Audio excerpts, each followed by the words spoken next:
ഭാവയെ എന്ന് പറയുമ്പോൾ ഇങ്ങനെ നല്ലപോലെ ഭാവിക്കണം, കാണണം. ഭാവയേ ബാഹുലേയം, ഭാവയേ ബാഹുലേയം. സ്ഫുരന്മകുടപത്രകുണ്ടല വിഭൂഷിതം ചമ്പകസ്രജാകലിതഗന്ധരം കരയുഗേന ശക്തിം ഭവ്യമോ ദധാനമതവ കടീകലിതവാമഹസ്തേഷ്ടത ഗുഹംബുസൃണഭാസുരം സ്മരതു പീതവാസോ വസോ.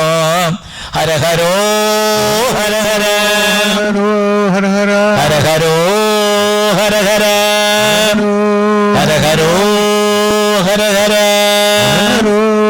ഹര ഹര. ഭജന തുടങ്ങാൻ വൈകിക്കേണ്ട. കൃത്യം 7 മണിക്ക് തന്നെ പ്രഭാഷണത്തിന് വേദി ഒരുങ്ങണം. ബൃഹത്തായിരിക്കുന്നൊരു കൃതിയുടെ പ്രഭാഷണമാണ് വൈകുന്നേരം നടക്കാനുള്ളത്.